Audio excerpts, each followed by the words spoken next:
اللہ اور بھائی یہاں یہ بات بھی عرض کر دوں، کچھ حرج نہیں ہے انشاءاللہ، کہ ہمارے ایک بزرگ ہیں، انہوں نے بالواسطہ یہ بات ہم تک بھی پہنچائی کہ کسی نے حال ہی میں حضور نبی کریم سرورت عالم صلی اللہ علیہ وسلم کی خواب میں زیارت کی، آپ کی زیارت ہوئی تو اس میں آپ نے یہ ارشاد فرمایا خواب میں کہ کچھ اندیشہ ظاہر فرمایا کہ اس ملک پر اللہ تعالیٰ محفوظ رکھے عذاب آنے کا اندیشہ ہے، لیکن ساتھ ہی اس عذاب سے نکلنے کا راستہ اور علاج بھی تجویز فرمایا۔ یہ فرمایا کہ اس قوم کو چاہیے کہ وہ سورہ والشمس وضحاہا،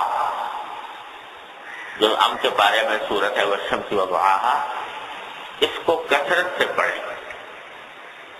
بلکہ جس نے خواب دیکھا تو اس نے یہ بھی بتایا کہ آپ نے 70,000 مرتبہ پڑھنے کے لیے فرمایا، یہ سورت 70,000 مرتبہ پڑھی جائے، والشمس وضحاہا والقمر اذا تلاہا، یہ سورت۔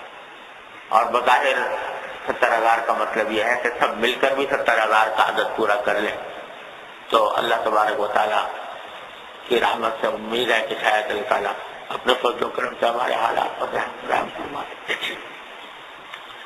تو سورہ والشمس وضحاہا پڑھنے کی وہ اس خواب میں تلقین فرمائے۔ تو بھائی یہ بات تو بہرحال ایسی ہے کہ ہر مسلمان کر سکتا ہے، کوئی اس میں دشواری نہیں ہے کہ اس زمانے میں خاص طور پر اس صورت ذکر کے ساتھ ساتھ سورہ والشمس کی تلاوت بھی کثرت سے کی جائے۔ یہاں یہ بھی عرض کر دوں کہ خواب بذات خود کوئی شرعی حجت نہیں ہوتے، لیکن وہ اس معنی میں حجت نہیں ہوتے کہ ان سے کوئی شریعت کے عام احکام کے خلاف کوئی بات خواب سے ثابت نہیں ہوتی۔ خواب سے کوئی جو چیز واجب نہیں تھی وہ واجب نہیں ہو جاتی، جو چیز سنت نہیں تھی وہ سنت نہیں ہو جاتی، جو چیز گناہ نہیں تھی وہ گناہ نہیں بن جاتا خواب کی وجہ سے۔ لیکن جب نبی کریم صلی اللہ علیہ وسلم کی زیارت کسی کو ہو تو چونکہ رسول کریم صلی اللہ علیہ وسلم نے فرمایا کہ جب کوئی مجھے دیکھے خواب میں تو اس نے مجھے کو دیکھا، شیطان میرے ساتھ میری صورت میں نہیں آ سکتا، تو اس واسطے وہ خواب اس لحاظ سے سچا ہوتا ہے کہ واقعتاً اس کو زیارت ہوتی ہے نبی کریم صلی اللہ علیہ وسلم۔ اور اس میں اگر آپ کوئی ایسی بات ارشاد فرمائیں کہ جو عام دلائل شرعیہ کے خلاف نہیں ہے تو اس پر عمل کرنے کا اہتمام کر لینا چاہیے۔ کوئی ایسی بات جو عام دلائل شریعہ کے خلاف ہو وہ تو نہیں کی جا سکتی خواب کی بنیاد پر، کیونکہ اس میں بعض اوقات انسان کے اپنے نفسانی خیالات اس میں دسیسہ کاریاں کر لیتے ہیں۔ لیکن اگر کوئی ایسی بات ارشاد فرمائی ہے کہ جو عام دلائل شریعہ کے خلاف نہیں ہے تو اس پر عمل کرنا چاہیے۔ تو چونکہ سورہ والشمس وضحاہا کی تلاوت یہ ایک ایسا عمل ہے کہ جو ہر حال میں اجر و ثواب کا عمل ہے، اس میں کوئی بھی کسی بھی قسم کی کوئی قباحت، کسی بھی قسم کی کوئی کراہت ہونے کا سوال ہی پیدا نہیں ہوتا، لہذا اس خواب پر عمل کر لینا مناسب ہے۔ اور یہ پیغام دوسروں اگر پہنچایا بھی جائے دوسروں کو، اور دوسروں کو کہا بھی جائے کہ وہ سورت کی تلاوت کریں، اور تلاوت کرنے کے ساتھ ساتھ پھر دعا بھی کریں، اللہ تبارک و تعالیٰ کی بارگاہ سے اپنے گناہوں کی معافی مانگے، استغفار کریں کہ یا اللہ ہم مشکل میں مبتلا ہو گئے ہیں، اپنے اعمال کی وجہ سے مبتلا ہو گئے ہیں، اپنے فضل و کرم سے اپنے رحمت سے ہم سے اس عذاب کو اٹھا لیجئے، اس تکلیف کو دور فرما دیجئے، دعا بھی کریں۔